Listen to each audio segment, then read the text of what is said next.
outros materiais. Algumas das vossas máquinas trazem então o calcador que já falámos, o básico, não é?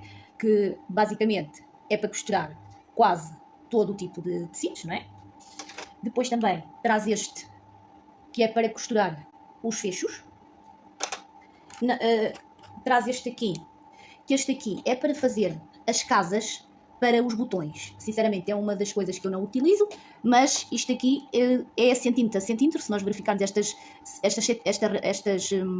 estes tracinhos aqui a vermelho, portanto, indicam meio centímetro, meio centímetro, meio centímetro. Isto é para medir mais ou menos, neste caso, o botão, medimos o tamanho do botão e depois aplica-se na máquina, como outro calcador qualquer, não é? E vai-se fazer então o caseado. Nas vossas máquinas não sei onde é que está o caseado, mas por exemplo, aqui na minha máquina, tentar aqui mostrar, não é deste lado, é aqui. Portanto, aqui na minha máquina, o caseado está aqui. Portanto, tem de fazer o caseado na parte de cima, depois na parte de baixo, do lado esquerdo e do lado direito. Portanto, este é para fazer os caseados para os botões. Depois temos um outro. Onde é que ele... para aplicar os botões. Costuma ter aqui uma parte em azul, tem aqui uma parte de baixo e, portanto, ele é assim que se aplica. Aplica-se para lá. Esta parte azul fica virada para nós. Aplica-se o calcador e o botão vai ficar aqui no meio. E esta parte aqui vai dar espaço para o botão poder ficar aqui, não é? Deste lado e se possa aplicar o botão. E tem de se utilizar o ponto zigue-zague. Só dá para botões de 2 casas, não dá para botões de 4. Para botões de 4 não funciona. Para este tipo de botões que tem uma aplicaçãozinha assim por trás também não. Só dá para aqueles de 2. Sinceramente, se eu utilizo, não. As máquinas trazem, mas eu prefiro colocar os botões à mão.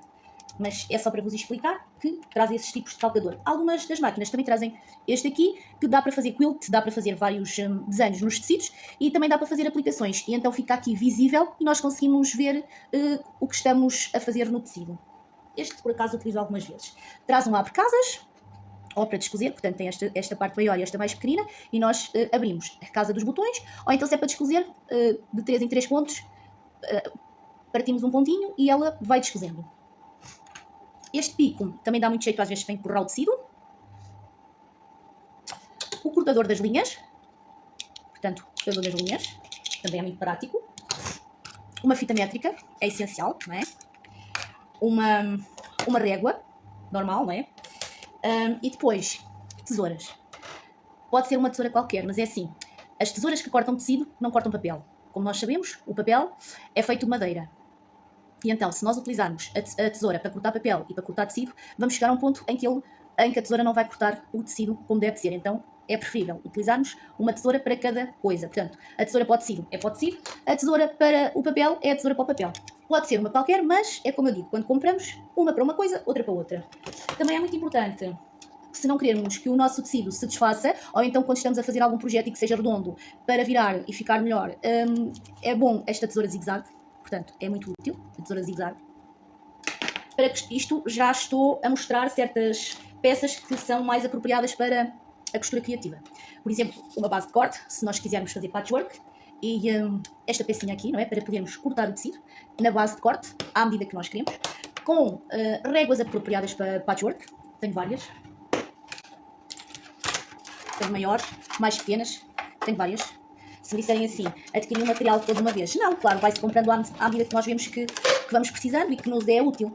Por exemplo, tenho uma régua para cantos, quando eu quero fazer os cantos dos meus trabalhos, tenho estas réguas para cantos. Mas quem não tiver uma régua para fazer cantos, qualquer objeto serve para fazer cantos. Uma própria tampa serve para fazer cantos. Quando não se tem, inventamos. Os próprios fones das linhas também servem perfeitamente para fazer os cantos. Quando queremos fazer caixas de leite, eu depois explicarei em algum dos projetos que se faça. Para fazer as caixas de leite também tenho estas réguas, mas se não tivermos, também existem outras técnicas, porque eu tive muito tempo a fazer caixas de leite sem esta régua.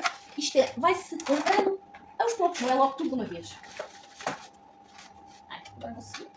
Depois, tenho cola, e é muito importante, tenho cola própria para tecido quando eu necessito de algum, por exemplo, quando eu quero colocar as minhas etiquetas em napa, é bom segurar antes de costurar. Depois tenho estes ferrinhos pequeninos, apropriados para a costura criativa. Tenho a tábua para passar os meus trabalhinhos. Os carrinhos de linhas eu também aplico assim em caixinhas, arrumo os carrinhos de linhas assim em caixinhas. trabalhos em patchwork, quando eu estava a falar que era bom cortar com esta pecinha e na base de corte, portanto, isto é patchwork. Depois podemos fazer trabalhinhos em patchwork. Relativamente ao que eu falei sobre aqueles apliques em coração como se fosse aqueles autocolantes, é este exemplo, neste trabalho que eu tenho aqui.